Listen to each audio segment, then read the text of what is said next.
Greetings, this is Mayor Jeff Schielke speaking to you on Friday, October 29th, 2021. And obviously we're in the throngs of the fall season here, but I want to begin today on kind of a sad note and express our condolences and sympathy to Reverend Michael Rosici of Calvary Episcopal Church. He lost his wife Linda. I've talked about her situation the last couple times. She was battling COVID and fell victim. So our hearts and souls and best wishes of condolence go to the Rosici family and Linda's children and the good Reverend. The good Reverend is one of the stalwart good guys in Batavia, and he is constantly out there on the street 24 hours a day with the Batavia Police and Fire Department. When any bad thing kind of comes down, he's got his radios and he responds. And he's not a stay off of the sidelines type. He gets right into the nitty gritty of the situation, and I've seen him do some really strong acts of kindness and support. And so I would certainly encourage anybody that's a friend of Reverend Mike to, the wake will be this afternoon on Friday the 29th from 4 to 7 at Calvary Episcopal Church, and her funeral will be tomorrow at 11 a.m. at the church. And so again, our condolences to Father Mike and his family. As I've just said, we are rolling into the Halloween week here, and we want to put out the word that trick-or-treating has been approved to be taking place on Sunday, October 31st from 4 p.m. to 7 p.m. And we've kind of played around with the time of that and gotten a lot of pushback and feedback from people that they like the late afternoon, early evening, where some of this can be done in the daylight and maybe a little bit in the darkness. But that's the organized time, and we would encourage everybody that is trick-or-treating to kind of abide by those guidelines and stay within those time frames.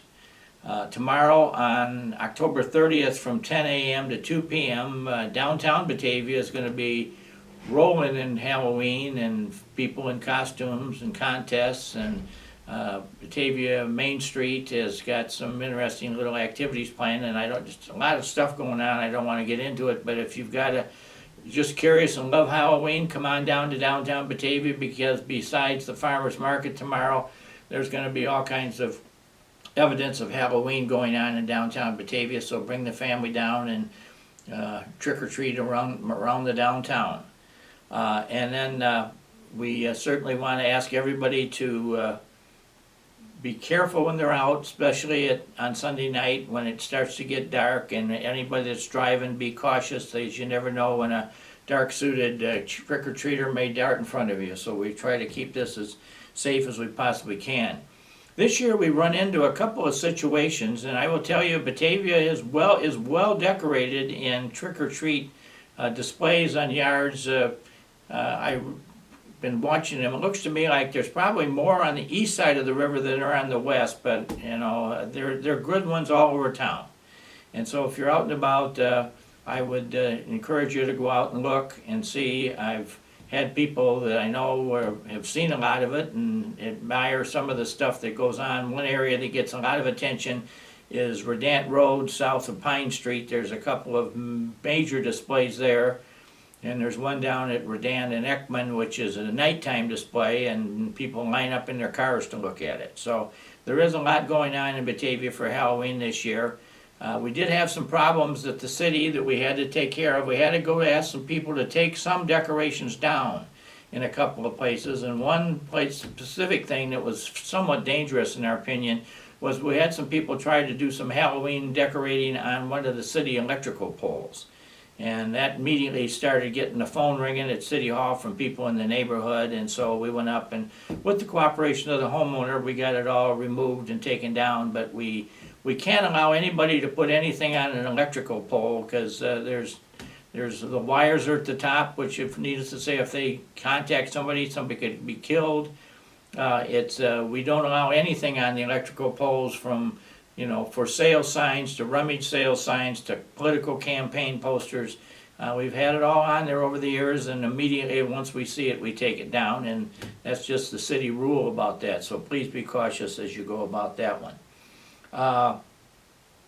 I would also like to make mention that the governor has just come out with his rules for the coming holiday season on COVID and what we should do, and of course, masks remain a principal focus of the whole operation. And so if you're out and about and you're in the stores, please take a mask with you, because it's mostly expected to this point that you will be wearing a mask inside a store, and certainly be cautious when you're at parties and all the good stuff. And of course, I'm told that we're going to be delivering shots. The third rendition of the shot is going to be available out at Sam's Club on Randall Road here in the near future.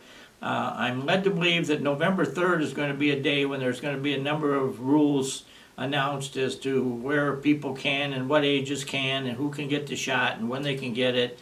And I guess we're not really ready, and this is not any function of the city. This is the county health department and those folks. We're here to follow their direction, and they're going to be giving us more information in the immediate future as time goes on.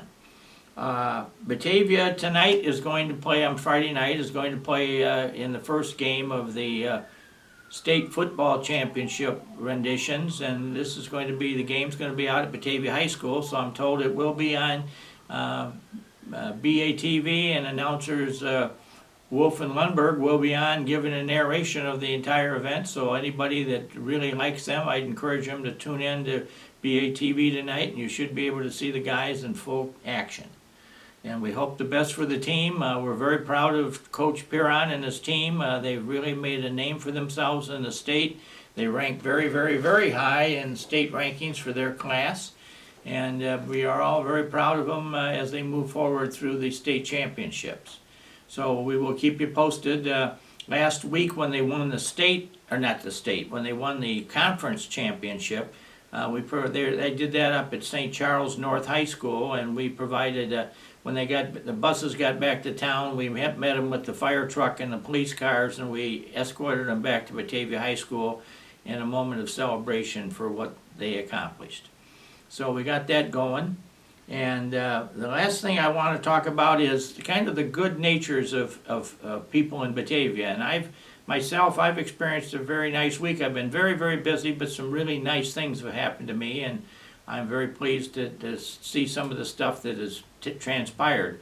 One of the things that's going to happen here next Sunday, November 7th, is the Batavia United Way Day of Caring is going to be taking place, and they're going to have a leaf raking for senior citizens and those with physical disabilities or limitations.